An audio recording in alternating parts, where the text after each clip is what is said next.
നഗര വാർഡുകളും തീരദേശ വാർഡുകളും ഒരുപോലെ ഉൾപ്പെടുന്ന തിരുവനന്തപുരം നിയമസഭാ മണ്ഡലത്തിലെ കോർപ്പറേഷൻ വാർഡുകളിൽ നിലവിലെ രാഷ്ട്രീയ ചിത്രം LDFന് കഴിഞ്ഞ തവണ ലഭിച്ച സമഗ്രാധിപത്യം നിലനിർത്താൻ സാധിക്കില്ല എന്ന് വ്യക്തമാക്കുന്നുണ്ട്. ത്രികോണ മത്സരത്തിന്റെ ചൂട് ഏറ്റവും കൂടുതൽ അനുഭവപ്പെടുന്ന ഈ മേഖലകളിലെ 21 വാർഡുകളിൽ നടത്തിയ സർവേയുടെ വിശദാംശങ്ങളാണ് ഇപ്പോൾ പുറത്തുവരുന്നത്. കഴിഞ്ഞ തവണ 14 മുതൽ 15 വരെ സീറ്റുകൾ നേടാൻ സാധിച്ചിരുന്ന LDFന് ഇത്തവണ അത് 8 സീറ്റുകളിലേക്ക് വരെ ചുരുങ്ങാനുള്ള സാധ്യതകളാണ് തിരുവനന്തപുരം മണ്ഡലത്തിലെ വാർഡുകളിൽ കാണുന്നത്.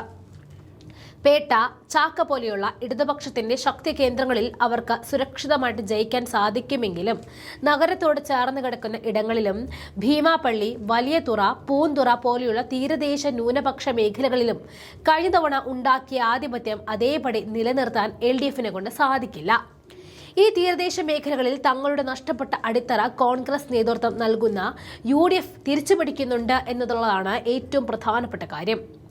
ഈ ഒരു സാഹചര്യത്തിൽ തിരുവനന്തപുരം മണ്ഡലത്തിൽ ഉൾപ്പെടുന്ന 21 കോർപ്പറേഷൻ വാർഡുകളിൽ UDFന് ശക്തമായ മുന്നേറ്റം ഉണ്ടാക്കാൻ സാധിക്കും.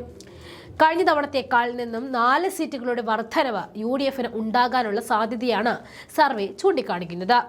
8 സീറ്റ് LDFനും 7 സീറ്റ് BJPക്കും 6 സീറ്റ് UDFനും ലഭിക്കാനുള്ള സാധ്യതയാണ് ഈ കണക്കുകൾ പറയുന്നത്.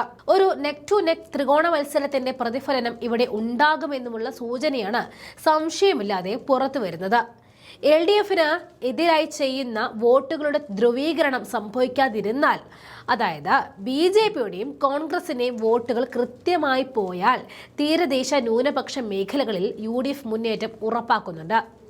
അതോടൊപ്പം തന്നെ BJPയുടെ ശക്തി കേന്ദ്രം എന്ന് വിശേഷിപ്പിക്കാവുന്ന നേമം നിയോജക മണ്ഡലത്തിലെ 23 വാർഡുകളിലെ ചിത്രവും കോൺഗ്രസ് നേതൃത്വത്തിലുള്ള UDFന് അനുകൂലമാണ് എന്നതാണ് ഏറ്റവും ശ്രദ്ധേയമായ കാര്യം. കഴിഞ്ഞ തവണ 14 സീറ്റുകളിൽ BJP വിജയിച്ചപ്പോൾ UDFന് 1 സീറ്റ് പോലും നേടാനായില്ല. എന്നാൽ ഇക്കുറി BJPക്ക് ആ മുൻതൂക്കം നിലനിർത്താനാകില്ല എന്നതാണ് പ്രാഥമികമായിട്ട് ലഭിക്കുന്ന സൂചന.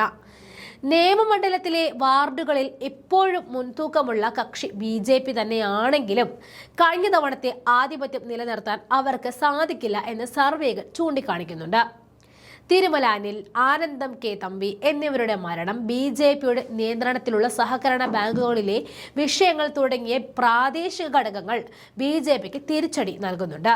തിരുമല, തൃക്കണ്ണാപുരം, പുന്നക്കാമുകൾ തുടങ്ങിയ BJPയുടെ ശക്തി കേന്ദ്രങ്ങളിൽ ഇത്തവണ എളുപ്പത്തിൽ സീറ്റ് നിലനിർത്താൻ അവർക്ക് സാധിക്കില്ല.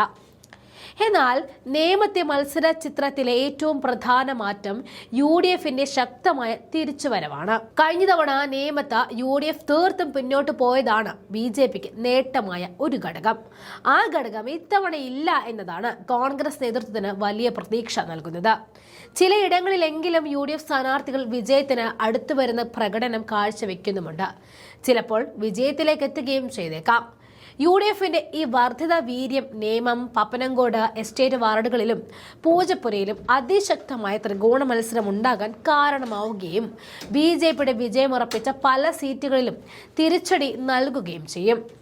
അതുകൊണ്ട് തന്നെ തിരുവനന്തപുരം കോർപ്പറേഷനിലെ തിരഞ്ഞെടുപ്പ് ചിത്രം മൊത്തത്തിൽ പരിശോധിക്കുമ്പോൾ കഴിഞ്ഞ തവണത്തെ LDF ആധിപത്യം കുറയുകയും കോൺഗ്രസ് നേതൃത്വത്തിലുള്ള UDF ശക്തമായ തിരിച്ചുവരവിന് ഒരുങ്ങുകയും BJP തങ്ങളുടെ സ്വാധീനം നിലനിർത്താൻ പെടാപ്പാടുപെടുകയും ചെയ്യുന്ന സാഹചര്യമാണ് കാണുന്നത്.